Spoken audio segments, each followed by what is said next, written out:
Marcus Chen had been pushing the same industrial mop across the marble floors of the Whitmore Financial Tower for exactly 7 years, 3 months, and 14 days.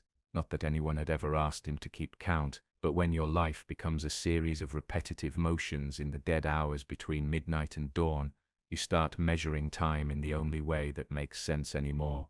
The building stood 63 stories tall in the heart of Manhattan's financial district, a monument to wealth and power that Marcus entered through the service entrance each night at 11:45, punching his time card with the same worn badge that had his photo from when he still had hope in his eyes and hadn't yet learned that dreams cost more than a single father working minimum wage could ever afford.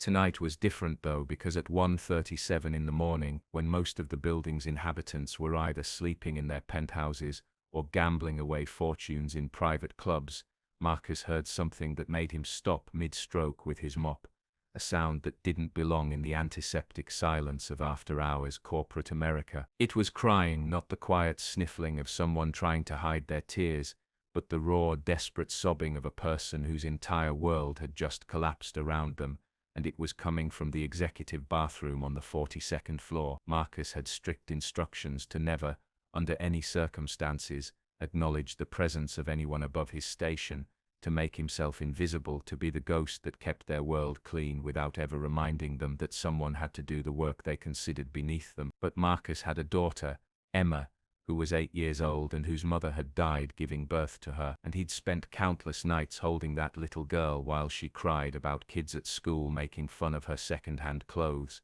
or the fact that Daddy couldn't afford the field trip to the museum.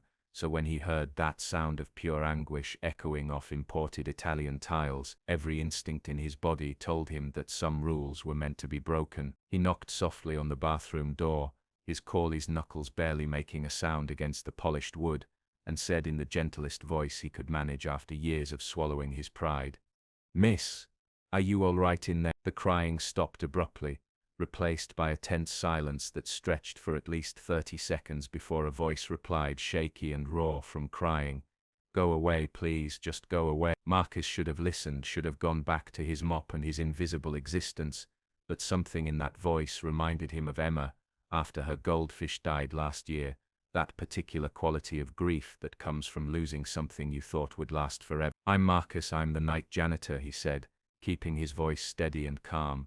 "I've got a daughter about your age, maybe younger, hard to tell from out here, but I know that sound, and I know that nobody should have to make that sound alone." There was another long pause and then the sound of a lock clicking, and the door opened to reveal a young woman who couldn't have been more than 25, her designer dress wrinkled and stained with tears, her makeup running down her face in dark streaks, her eyes red and swollen from cry, and Marcus recognized her immediately, because her face was on the building's promotional materials, on the news, in magazines, everywhere you looked if you paid attention to that world. Sophia Whitmore, daughter of billionaire real estate mogul Richard Whitmore, heiress to a fortune that could buy small countries, sat on the bathroom floor with her back against the wall, her expensive heels kicked off beside her, looking more broken and vulnerable than any human being Marcus had ever seen. "I know who you are," Marcus said quietly, "and I know you probably don't want some janitor seeing you like this, but I also know that sometimes the worst thing in the world is being alone when everything falls apart." Sophia looked up at him with eyes that held a mixture of shame and desperate need, and for a moment Marcus saw past the designer clothes and the famous last name to the terrified young woman underneath. "My father," she whispered, her voice breaking on the word. "My father just told me that everything I thought I knew about my life was a lie, that I'm not his biological daughter, that my mother had an affair 25 years ago with someone he won't name, and he's known the whole time, my entire life. He's known and never said anything until tonight when I told him I was getting married." The words came out in a rush, like she'd been holding them in for hours and couldn't contain them anymore, and Marcus felt his heart break a little because he understood exactly what it meant to have your entire identity shattered in a single conversation. He'd felt that way when the doctors told him his wife hadn't made it, that he was going to raise Emma alone, that the life he'd planned was never going to happen. "That's a heavy thing to carry," Marcus said, sitting down on the floor across from her, his cleaning supplies forgotten in the hallway, finding out that the foundation you built your whole life on wasn't what you thought it was. Sophia stared at him like she couldn't quite believe he was real, like the universe had somehow delivered the most unlikely person to witness her breakdown. Why aren't you telling me to pull myself together or offering me some platitude about everything happening for a reason? She asked, genuinely confused. Because that's garbage, Marcus replied. Sometimes terrible things happen, and they're just terrible, and pretending otherwise doesn't help anybody. It just makes the person hurting feel like they're not allowed to hurt. For the first time since the door had opened, Sophia's expression shifted slightly, something that might have been the ghost of relief crossing her tear-stained face. They sat there for what might have been 10 minutes or might have been an hour. Marcus had lost track of time, somewhere between Sophia explaining how her fiancé had proposed 3 weeks ago and her father's revelation tonight that had turned her entire existence into a question mark. And the strange thing was that talking to this woman who lived in a world so different from his own felt surprisingly natural, like they were just two people trying to make sense of the chaos that life throws at everyone regardless of their bank account. The worst part, Sophia said, wiping her eyes with the tissue Marcus had pulled from his janitor cart, is that I don't know if I'm upset because I'm not his biological daughter, or if I'm upset because he knew the whole time and never told me, like he was just waiting for the right moment to use it as a weapon. And apparently that moment was when I finally found some happiness. Marcus nodded slowly, thinking about all the times he'd had to make impossible choices as a parent, all the truths he'd had to decide whether to share with Emma or shield her from, understanding that parenthood was essentially a series of decisions about what lies were protective and what lies were destructive. My daughter asked me last month if her mother would be proud of her, he said quietly, and I told her yes, absolutely, without hesitation. But the truth is I don't know. Her mother and I were young and scared, and we barely knew each other when Emma was conceived. And then she was gone before we could figure out what kind of parents we were going to be.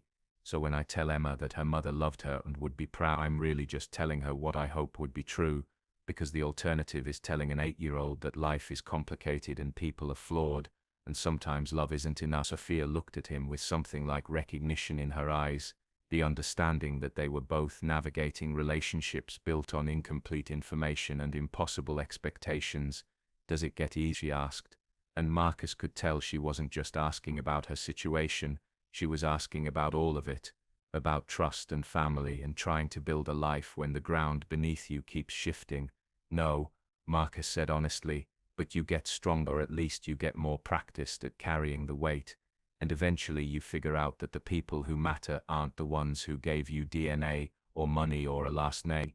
They're the ones who show up when everything falls apart and sit on the bathroom floor with you instead of pretending everything's fine. Something in Sophia's expression shifted then, a hardness that had been there since the door opened starting to crack, and she said in a voice that was almost childlike in its vulnerability, I don't know who I am anymore, if I'm not Richard Whitmore's daughter, if my entire identity was just a story he let me believe while he knew the truth. Then who am I? Marcus thought about that question, really thought about it, because it wasn't the kind of thing you could answer with easy platitudes or corporate motivation poster wisdom. You're whoever you decide to be, he finally said. I know that sounds like something from a self-help book, but it's true. As you're not your father's DNA or your mother's secret or your trust fund or your last name, you're the choices you make, and the way you treat people and the person you decide to become when all the labels get stripped away. And right now in this moment you're someone who's brave enough to fall apart and honest enough to admit it hurts. And that counts for something. Sophia was quiet for a long time, and Marcus wondered if he'd overstepped, if she was about to remember who he was and who she was and how inappropriate this entire situation would look to anyone walking past. Instead she said something that surprised him. What's your daughter's name? She asked, genuine curiosity in her voice. Emma, Marcus replied. And just saying her name made him smile despite the surreal circumstances. Emma Chen, and she's the reason I get up every morning and push this mop around your father's building, because somebody has to pay for her school supplies and her food and her clothes, and if that somebody is me, then I'll do whatever it takes. Sophia nodded slowly, processing this information like it was a foreign concept, which Marcus supposed it probably was in her world. My father never had to work for anything, she said. His father left him everything, and his father before that. It's just been money making money for generations, and I never really thought about what that meant until right now, sitting here with someone who actually knows what it costs to take care of another person." Marcus shrugged, not sure what to say to that, because the gulf between their lives was so vast that trying to bridge it with words felt impossible. Different problems, same fears. He offered. "You're scared you're not who you thought you were. I'm scared every day that I'm not enough for Emma, that she's going to grow up and resent me for all the things I couldn't give her, that she'll look at other kids with their two parents and their nice houses and their vacations, and she'll wish she had a different father, someone who could provide more than just love and second-hand everything." For the first time that night, Sophia actually smiled, a small broken thing but real nonetheless. The fluorescent lights hummed overhead as Sophia pulled out her phone, the latest model that probably cost more than Marcus made in 3 months, and she started typing something with the kind of focused intensity that suggested she was making a decision that couldn't be unmade. "I need to ask you something," she said without looking up from her screen, "and I need you to hear me out before you say no, because I know it's going to sound insane, but right now you're the only person in this entire building, maybe in this entire city, who's treated me like a human being, instead of a commodity or a scandal or a headline."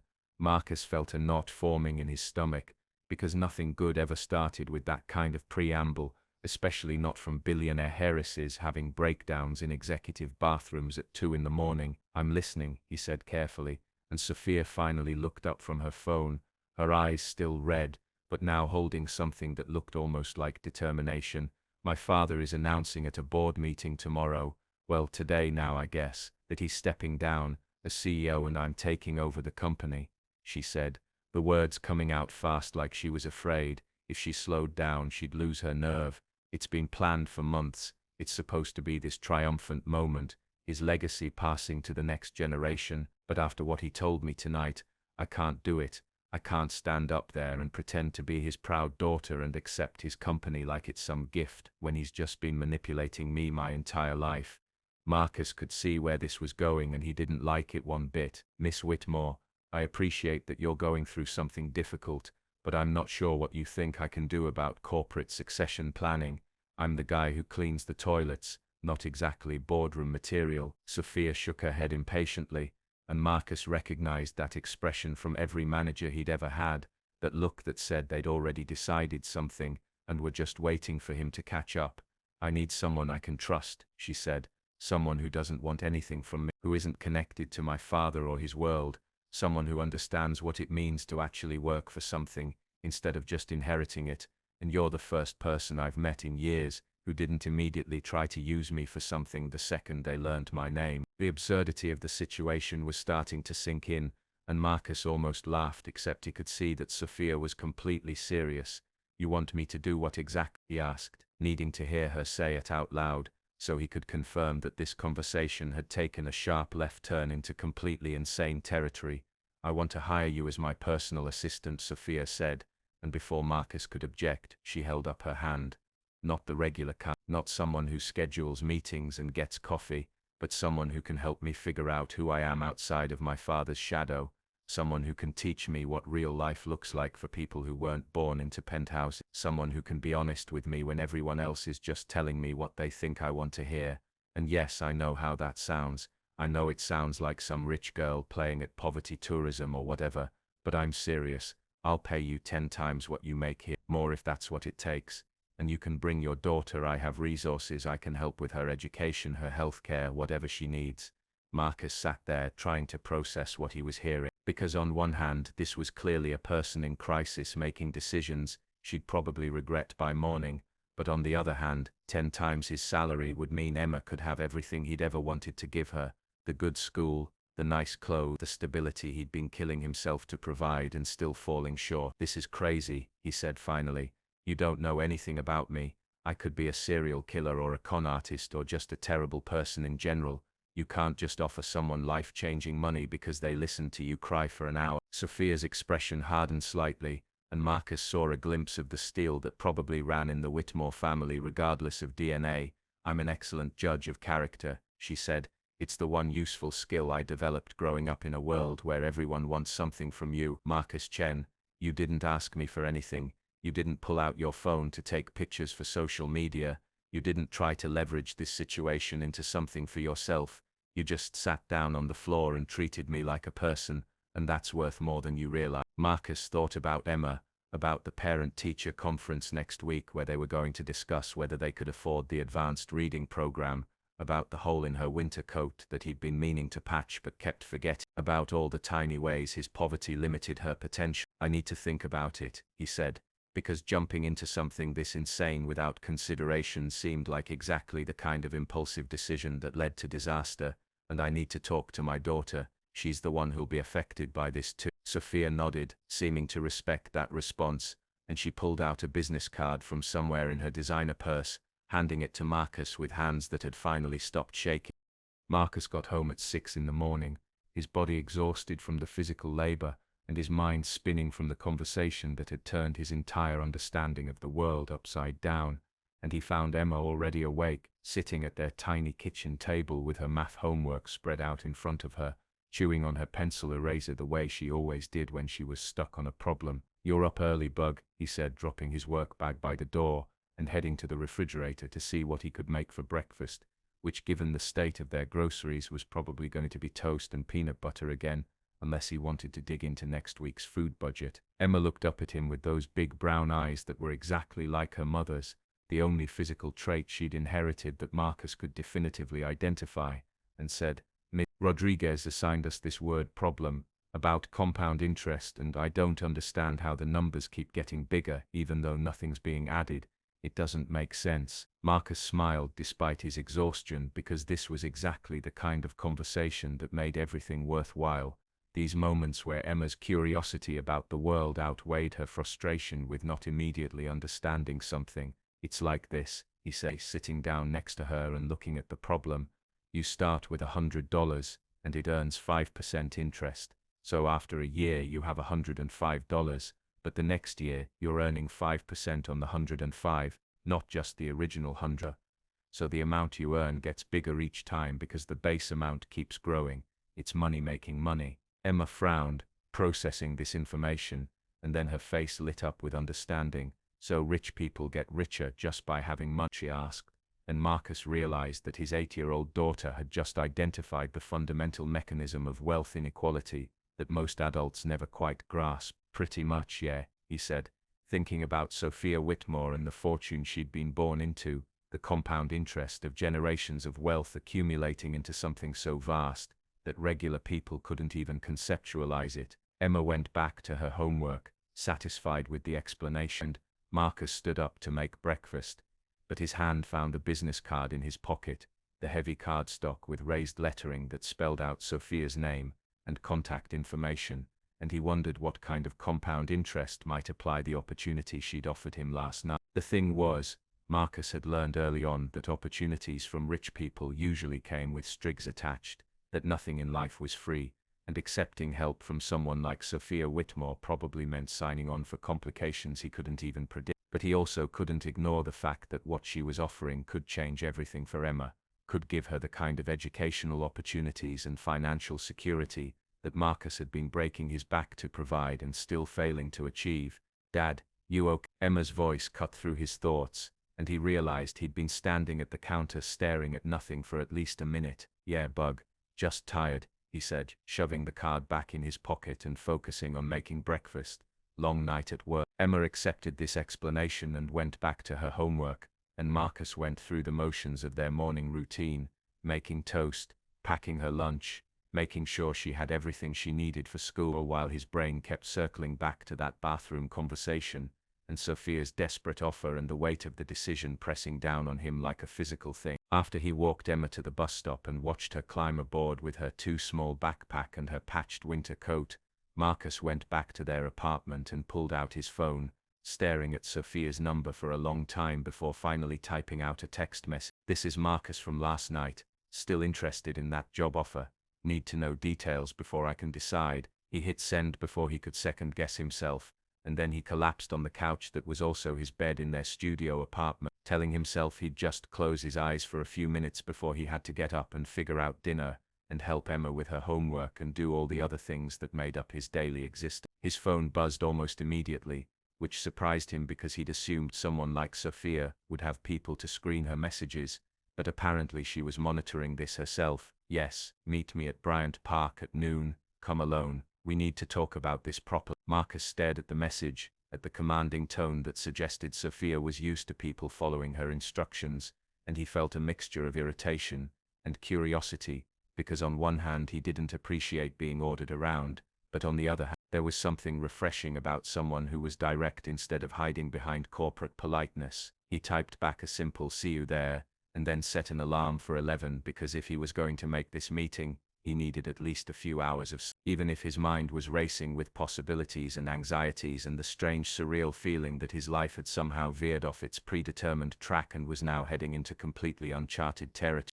Bryant Park at noon was packed with the lunch crowd, office workers eating sandwiches on benches, tourists taking selfies by the fountain, street performers competing for attention and spare change, and Marcus felt completely out of place in his worn jeans and faded jacket, scanning the crowd for Sophia until he spotted her sitting on a bench near the library, wearing jeans and a simple sweater that probably cost more than his monthly rent, but at least weren't obviously designer. She waved when she saw him, a small gesture that seemed almost nervous, and Marcus made his way through the crowd, feeling like he'd stepped into some alternate reality, where billionaire heiresses and night janitors had lunch meetings in public parks. "Thanks for coming," Sophia said as he sat down, and she handed him a coffee cup from the fancy place on the corner.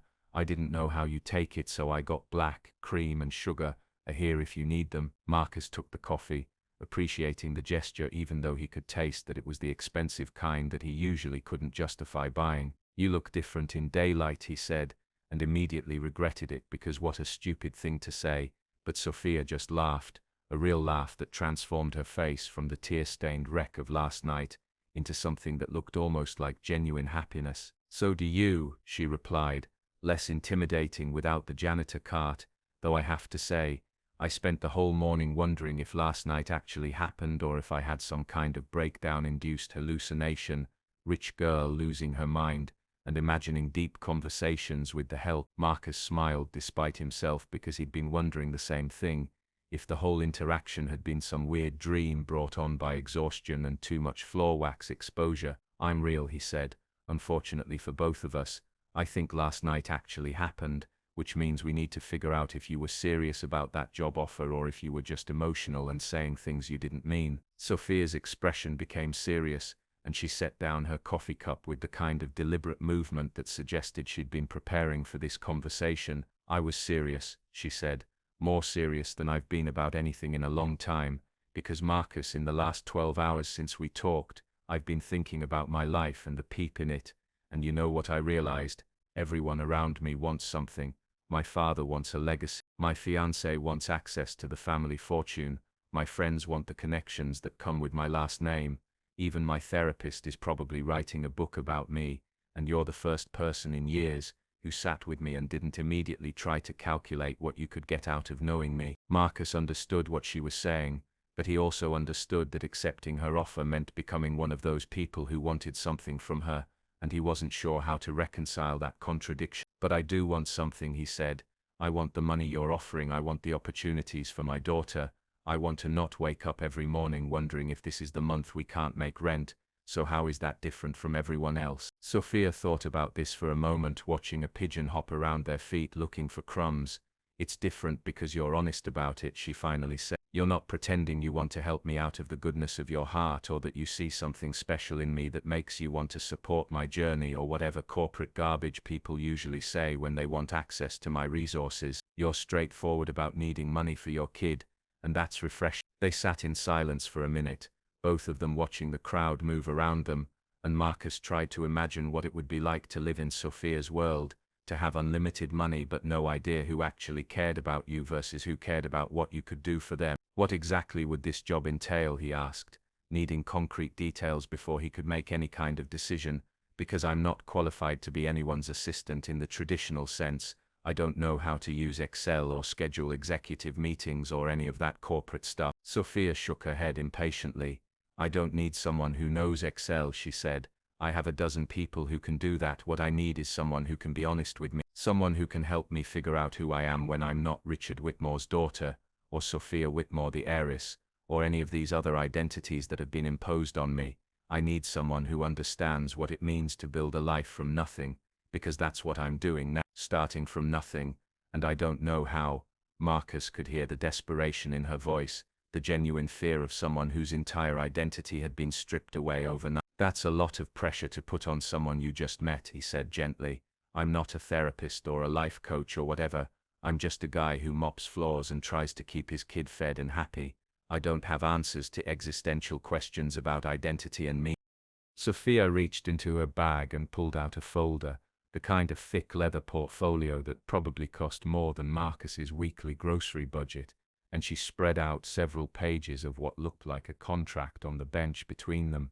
I had my lawyer draw this up this morning, she said. I know it's fast, but when I make a decision I commit to it, and I decided last night that you're the person I need. So here's what I'm proposing. You work for me as a personal consultant, which is vague enough that it can mean whatever we need it to mean. I pay you $200,000 a year, which I know sounds insane, but it's barely noticeable in my budget, and it'll change your life. You get full health insurance for you and your daughter, including dental and vision, and I set up an education trust for Emma that'll cover any school she wants to attend from now through college. Marcus felt the world tilt slightly as he processed those numbers, because $200,000 was more money than he'd made in the last 5 years combined, and the idea of Emma having guaranteed education funding was so far beyond anything he'd ever imagined that he couldn't quite make it feel real. What's the catch? He asked, because there had to be a catch. Nobody offered that kind of money without expecting something significant in return. Sophia met his eyes directly, and he saw that same vulnerability from last night mixed with a new determination. The catch is that you have to be completely honest with me. No sugarcoating, no telling me what you think I want to hear. If I'm being ridiculous or entitled or out of touch, you tell me. If I'm making a bad decision, you tell me. If I'm treating people badly or not understanding how the real world works, you tell me, because everyone else in my life is either too afraid of losing access to my money or too invested in maintaining their own position to give me real feedback. Marcus picked up the contract, scanning through the legal language that he only partially understood, seeing phrases like non-disclosure agreement and termination clause and performance expectations that made him nervous, because signing legal documents with rich people was exactly how normal people got screwed. I need to have a lawyer look at this, he said, someone who can explain what I'm actually agreeing to, because no offense, but I've seen enough movies to know that contracts can have hidden traps. Sophia nodded approvingly, like this was exactly the response she'd been hoping for. Smart, she said. I already arranged for you to meet with an independent lawyer this afternoon if you want. Someone who works for legal aid and has no connection to my family. They'll go through every clause and make sure you understand what you're signing, because you're right to be suspicious. That wariness is part of why I trust you. They sat there for another moment, the unsigned contract sitting between them like a bridge between two completely different worlds, and Marcus thought about Emma and the life he could give her with this money. But he also thought about the complications that would come with accepting it. The strings that might not be visible now but would probably appear later. Why, he asked again, needing to understand. You could hire anyone, someone with actual qualifications, someone who understands your world. Why are you so set on some random janitor you met during a breakdown? Sophia looked at him with an intensity that made Marcus uncomfortable, like she was trying to communicate something she didn't have words for.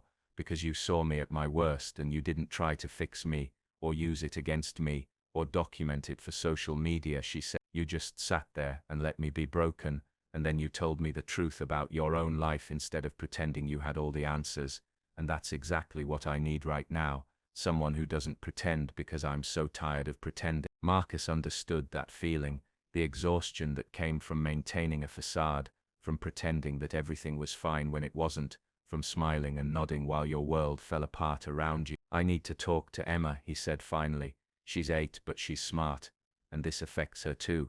I can't make this decision without her input.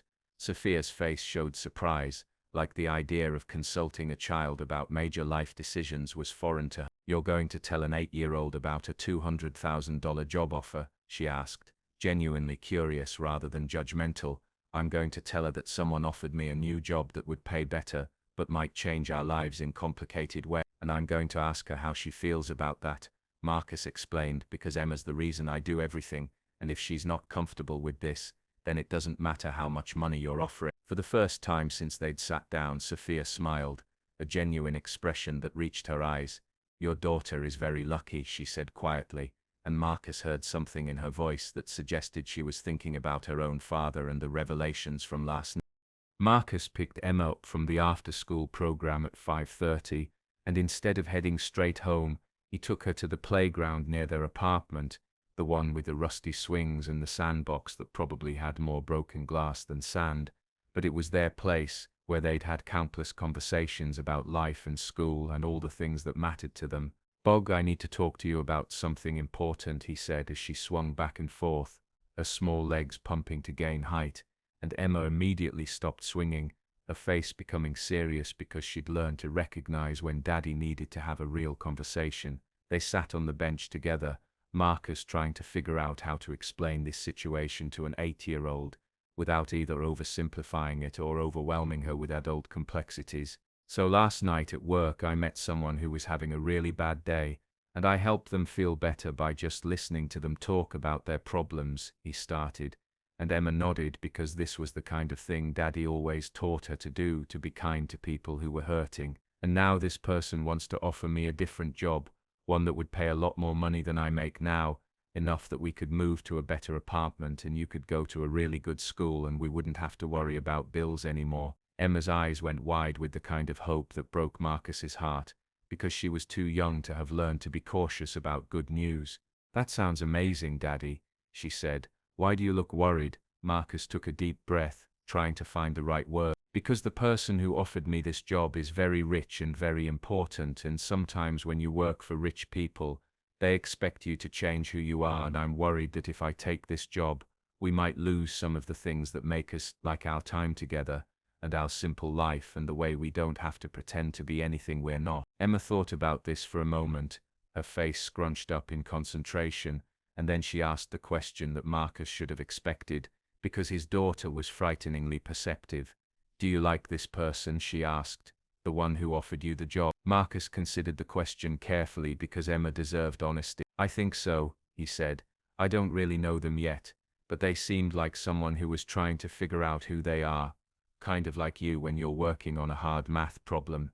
They're stuck and they think I might be able to help them. Emma nodded sagely, like this made perfect sense to her 8-year-old logic. Then you should help them, she said simply, because that's what we do. We help people, and if they want to pay you for it, that's good, because then we can help more people and also maybe get a new coat for winter because mine has that hole. Marcus pulled her close, feeling his eyes get wet, because how did he end up with a kid who was this good, this pure, this wise beyond her years? You're not worried about things changing? He asked, needing to know if she really understood what this might mean. Emma shrugged, leaning against his chest. Things change anyway, she said. Like when I moved from 2nd grade to 3rd grade, everything was different, but I was still me.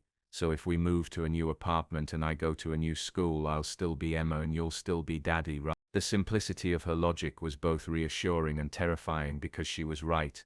Identity wasn't about circumstances, it was about core values and relationships, but she was also too young to understand how money and power could corrupt those things if you weren't careful. Right, Marcus agreed. We'll still be us, I promise. No matter what changes, we'll always be us. They sat there for a while longer, watching the sun set over their neighborhood, the one with the liquor stores and the check cashing places and the bodega that sold expired milk. And Marcus felt a mixture of excitement and fear about potentially leaving this world behind, because as hard as it was honest, it was real, and he knew exactly who he was here. That night, after Emma was asleep, Marcus called the number Sophia had given him for the lawyer, and they arranged to meet the next morning to go through the contract. Then he sent Sophia a text message that said simply, I'm in, but we do this my way, which means if I think you're making a mistake, I tell you, and if you don't like what I have to say, you don't get to fire me for it. You have to actually listen. Her response came back almost immediately. That's exactly what I want. When can you start? Marcus stared at his phone at this digital confirmation that his life was about to change in ways he couldn't predict, and he typed back, I need 2 weeks to give notice at my current job and find someone to cover Emma after school, then I'm yours. He hit send and then sat in the darkness of his studio apartment, listening to Emma's soft breathing from her corner where she slept on the mattress they'd found on the curb and cleaned up, and he wondered if he was making the best decision of his life or the worst mistake, because the truth was that both possibilities felt equally real in that moment. The next morning, Marcus met with the lawyer, a sharp woman named Patricia, who worked for a non-profit legal clinic, and spent 2 hours going through every clause of the contract with him, explaining the implications and making sure he understood that while the money was real and the benefits were legitimate, he was also signing away certain freedoms, including his ability to talk publicly about Sophia or her family for the rest of his life. Non-disclosure agreements with people this wealthy are serious business, Patricia warned him. You breathe a word about anything you see or hear while working for her, and they'll sue you into oblivion. Are you prepared for that level of restriction? Marcus thought about all the things he already kept private, all the struggles and fears and moments of desperation that he never shared with anyone, because pride and shame kept him silent, and he realized that keeping Sophia's secrets probably wouldn't be that different from keeping his own. I can do that, he said, and he signed the contract with Patricia as his witness, and just like that, Marcus Chen stopped being a janitor and became something he didn't have a name for yet.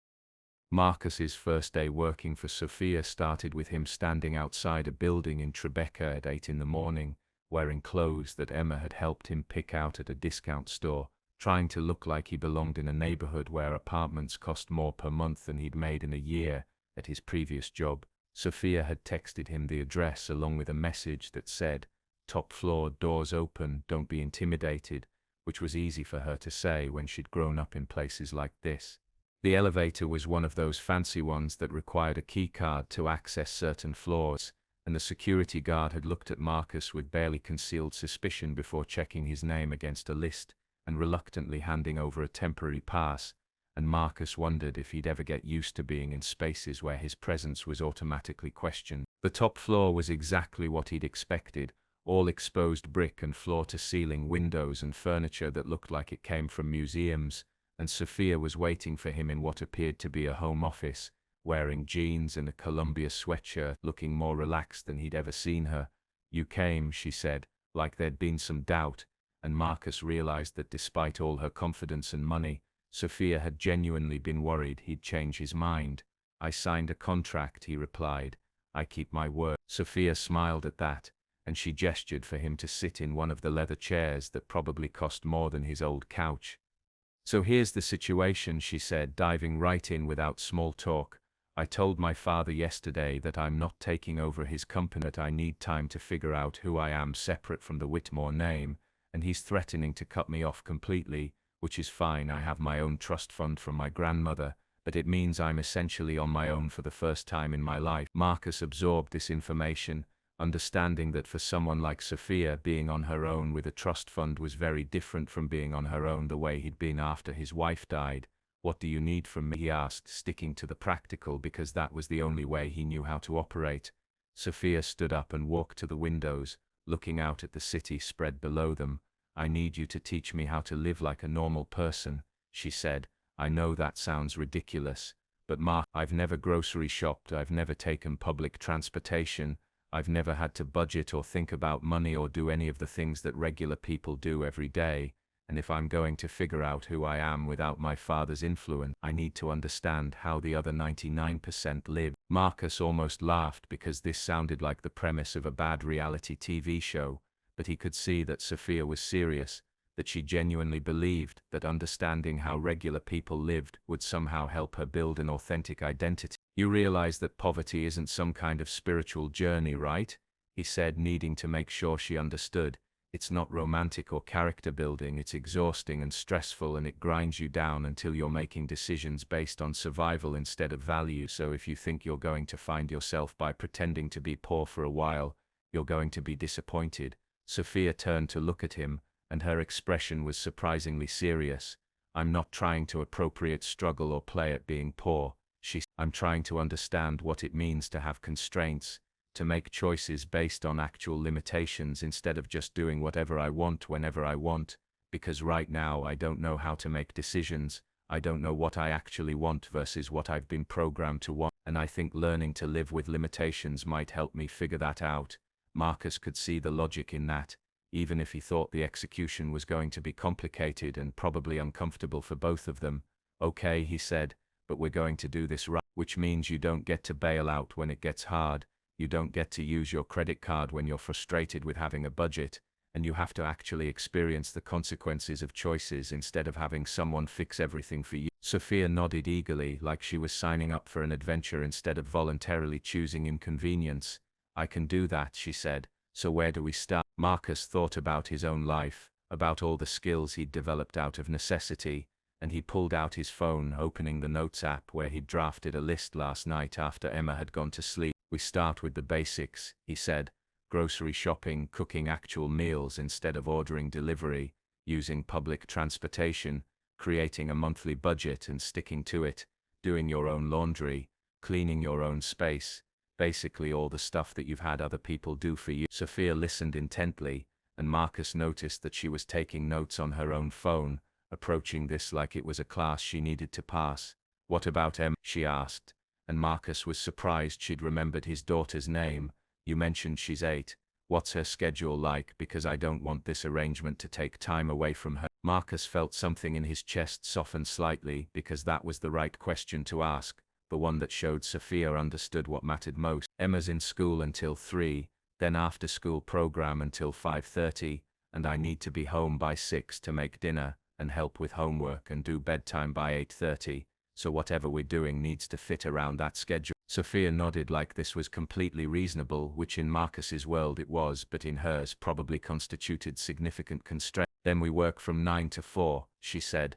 That gives you time to get home, and honestly, if I can't learn what I need to learn in 7 hours a day, I'm not trying hard enough. They spent the rest of that first day going through what Sophia called her life inventory, which was essentially Marcus asking her questions about what she actually knew how to do, versus what she'd always had done for her, and the results were both fascinating and slightly depressing. Sophia had 3 degrees from prestigious universities, spoke 4 languages fluently, could play piano at a concert level, and knew virtually nothing about the practical mechanics of daily life. I can discuss Proust in the original French, but I don't know how to use a washing machine, she admitted at one point, laughing at herself in a way that suggested she was starting to see the absurdity of her education. I can analyze market trends and predict stock movements, but I've never paid a bill or balanced a checkbook. Marcus found himself simultaneously sympathetic to her situation and frustrated by the sheer privilege it represented, because while Sophia had been learning languages and studying philosophy, he'd been figuring out how to stretch $5 into 3 days of meals and learning which public restroom had the best baby changing station when Emma was an infant. Okay, he said finally after they'd completed the inventory. Tomorrow we're going grocery shopping at a regular supermarket, not Whole Foods or some fancy place, just a normal grocery store where normal people shop. And you're going to learn how to meal plan and budget, and make choices based on what's on sale instead of what sounds good. Sophia looked both excited and terrified, which Marcus supposed was appropriate given that this was probably the first time in her life that someone had told her she couldn't have whatever she wanted. As Marcus left that evening to pick up Emma, he felt the weight of what he'd agreed to settling on his shoulders, because teaching someone how to be poor when they'd always been rich felt like an impossible task. But then again, he'd spent the last 8 years doing impossible things every single day, so maybe this wasn't that different after all. The next 6 weeks were unlike anything Marcus had ever experienced, watching Sophia Whitmore navigate the mundane challenges of everyday life with the determination of someone climbing Everest, and the frequent failures of someone who'd never been told no before. Their grocery shopping trip had been educational for both of them, with Sophia standing in the cereal aisle for 20 minutes trying to understand why the store brand cost $3 less than the name brand, when they were essentially the same thing, and Marcus explaining the economics of marketing and brand recognition while other shoppers stared at them with confusion. But $3 doesn't matter, Sophia had said, reaching for the expensive box, and Marcus had physically moved her hand to the cheaper option, saying $3 times every item in your cart, times every week for a year, is how people stay poor.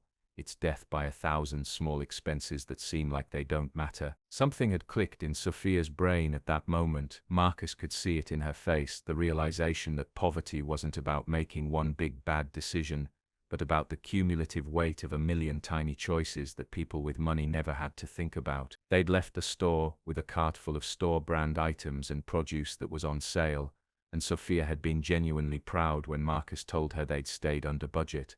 The cooking lessons had been another adventure, with Sophia burning rice and oversalting chicken, and generally making a mess of Marcus's kitchen, while Emma watched with barely contained laughter. But slowly, painfully, Sophia learned to make basic meals, to understand that food didn't magically appear perfectly prepared, but required time and effort, and planning. "This is exhausting," Sophia had complained one night after spending 2 hours making a simple pasta dinner, and Marcus had just nodded and said, "Welcome to every single day of my life for the last 8 years, and I had a baby to take care of while doing it." But the real transformation came not from the practical skills but from the accumulation of small frustrations that most people experience daily. When Sophia's credit card was declined at a coffee shop because Marcus had instituted a weekly spending limit, and she'd already hit it by Wednesday, she'd experienced for the first time the shame and anger that came with not being able to afford something she wanted. When she had to wait 45 minutes for a bus in the rain because she wasn't allowed to take taxis anymore, she understood why Marcus always looked exhausted, why he'd shown up to work at the Whitmore Tower with that defeated expression that she'd never really noticed before. "I had no idea," she'd said one afternoon after a particularly difficult day of dealing with bureaucracy at the DMV, "I had no idea that simply existing as a regular person required this much energy and patience and tolerance for being treated like you don't matter." Marcus had wanted to say, "I told you so," but instead he just handed her a cup of tea and said, "And this is with the safety net of knowing you have money if you really need it. Imagine doing all of this while knowing that one emergency could destroy everything you've built." Emma had become an unexpected part of the equation, because Sophia had started joining them for dinner a few nights a week, helping with homework and learning from an 8-year-old how to find joy in small things, how to be excited about a library book or a good grade or just an evening spent playing board games. "Your daughter is teaching me more than you are," Sophia told Marcus one night after Emma had gone to bed. "She's so happy with so little, and I spent my whole life unhappy with everything." Marcus had felt a surge of pride in Emma, and a strange protective feeling towards Sophia, who despite all her privilege was genuinely trying to change. But the real test came 2 months in, when Sophia's father showed up at Marcus's apartment unannounced, a man in a $10,000 suit standing in their doorway looking at their worn furniture and patched walls with barely concealed disgust. "So you're the janitor who's corrupting my daughter," Richard Whitmore had said, not even bothering with pleasantries, and Marcus had felt every instinct telling him to be intimidated, to shrink back, to remember his place. Instead he'd stood his ground and said, "I'm the person who's teaching your daughter how to be human," which apparently nobody bothered to do while she was growing up. Richard's face had gone red with anger, but before he could respond, Sophia had appeared from the bathroom where she'd been helping Emma wash paint off her hands from their art project. "Get out," Sophia had said to her father, her voice cold in a way Marcus had never heard before. "You don't get to show up here and insult the people who actually care about me, who see me as more than just an extension of your legacy." The confrontation had lasted another 10 minutes, with Richard threatening to cut Sophia off completely, to ruin Marcus's reputation, to make sure Emma couldn't get into any decent schools, basically deploying every weapon that rich people used against those who challenged them. But Sophia had stood firm, and eventually Richard had left, his final words being, "You're making the biggest mistake of your life, and when this little experiment falls apart, don't come crying to me." After he'd gone, Sophia had collapsed on Marcus's second-hand couch, shaking slightly, and Emma had climbed up next to her and taken her hand. "It's okay," Emma had said with the simple wisdom of childhood. "My dad says that family is who loves you, not who you're related to, and we love you, so you're our family now." Marcus had watched Sophia's face crumble at those words, watched her pull his daughter into a hug while tears streamed down her face, and he'd realized that somewhere along the way, this arrangement had stopped being about money or teaching, or any of the practical reasons they'd started, and had become something else entirely, something that looked a lot like actual friendship, actual family, actual connection between people who shouldn't have had anything in common but had found each other anyway.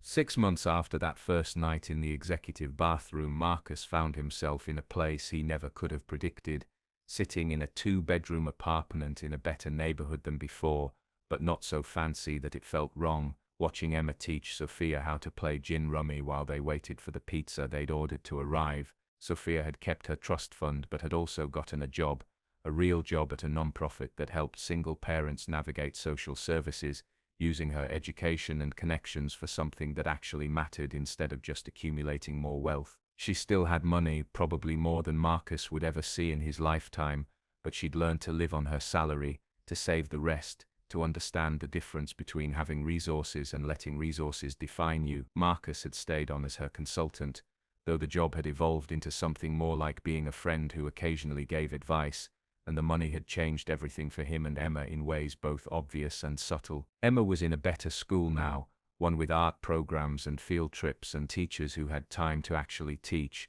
and she'd made friends with kids whose parents didn't judge Marcus for being a single father or for the fact that he'd been a janitor. But the real change wasn't in the external circumstances, it was in the way Marcus had stopped feeling like he was drowning, stopped waking up every morning with that tight anxiety in his chest about whether this was the month everything would fall apart. He'd even started taking night classes, thinking maybe he'd finish his degree, thinking maybe there was more to his life than just survival. Sophia had become a regular fixture in their lives, showing up for dinner twice a week, babysitting Emma when Marcus had class, integrating herself into their world in a way that felt natural rather than forced. She'd even introduced Emma to her grandmother, the one whose trust fund had given Sophia her independence, and the old woman had taken one look at Emma's bright eyes and quick mind, and had quietly added her to the family trust, ensuring that Emma's education would be secure no matter what happened. "You know," Sophia said one night after Emma had gone to bed, sitting on Marcus's couch with a glass of cheap wine because she'd learned to appreciate things that didn't cost a fortune, "I used to think that my identity crisis was this huge tragedy, that finding out about my father's deception was the worst thing that could have happened to me, but now I think it might have been the best thing because it forced me to figure out who I actually am instead of who I was supposed to be." Marcus smiled at that, understanding exactly what she meant because he'd had a similar revelation when his wife died, when everything he'd thought his life would be had disappeared, and he'd had to build something new from scratch. Identity isn't something you're given, it's something you build through choices, through how you treat people, through what you do when things get hard, and you've built something real, Sophia. You've become someone who matters not because of your last name or your money, but because of who you choose to be every day. Sophia looked at him with an expression that was hard to read, something between gratitude and affection and a deeper emotion that neither of them had acknowledged out loud. "I couldn't have done it without you," she said quietly, "without you and Emma, without this strange little family we've accidentally created." Marcus knew what she meant because he felt it too, this sense that the three of them had become something together that was more than the sum of their individual parts, that they'd built a family not out of biology or obligation but out of choice and genuine care. "You know what I realized," Marcus said, finishing his own glass of wine, "that night in the bathroom when you were crying and I knocked on the door, I thought I was helping you, but really you were saving both of us, because Emma and I were stuck in survival mode. We were treading water but not actually living, and you gave us the resources to do more than just survive. You gave us the chance to actually thrive." They sat in comfortable silence for a while, and then Sophia said something that made Marcus's heart skip a beat. "I've been thinking," she started, and Marcus recognized that tone as the one she used when she was about to propose something potentially life-changing. "Emma's birthday is coming up and I know she's been talking about wanting to go to space camp next summer, and I was thinking maybe the three of us could take a real vacation, nothing too fancy, just somewhere we can be together without any pressure or expectations, maybe a cabin by a lake or something, just us being a family." Marcus felt his throat tighten because what Sophia was proposing wasn't just a vacation, it was an acknowledgement that they were family, that this arrangement had become permanent, that they'd all chosen each other in a way that transcended the original transactional nature of their relation. "Emma would love that," he managed to say, "and so would I." Sophia smiled, that genuine smile that had taken months to appear regularly, and she said, "Good, because I already put in the deposit. I figured you'd say yes, because you're terrible at saying no to things that would make Emma happy." Marcus laughed because she was absolutely right, and they spent the rest of the evening planning the trip, talking about teaching Emma to fish, and having campfires and all the normal family things that none of them had experienced in quite the way they were imagining. Late after Sophia had left and Marcus was lying in bed thinking about how drastically his life had changed, he realized that the lesson he'd been trying to teach Sophia about living like a normal person had somehow reversed itself, because she'd taught him something equally important, that wealth wasn't about money, it was about having people who loved you, who showed up for you, who became family not because they had to but because they wanted to. His phone buzzed with a text from Sophia. Thank you for knocking on that bathroom door 6 months ago. Thank you for seeing me when I couldn't see myself. Thank you for letting me be part of your family. Marcus typed back. Thank you for giving me a chance to be more than invisible. Thank you for loving my daughter like she's your own. Thank you for being brave enough to fall apart and then put yourself back together into someone real. He hit send and then added one more message. You're not Richard Whitmore's daughter or a trust fund or a last name. You're just Sophia, and that's more than enough actually. It's everything. Her response was simple. See you tomorrow, family. And Marcus smiled in the darkness of his bed, thinking about how strange and wonderful it was that the lowest moment of someone's life could become the doorway to something beautiful. How a billionaire's daughter breaking down in a bathroom and a janitor's decision to knock on the door could create a family that none of them had known they needed but all of them had been searching for. The next morning, Marcus woke Emma up for school, and over breakfast he told her about the vacation plans, and her face lit up with pure joy.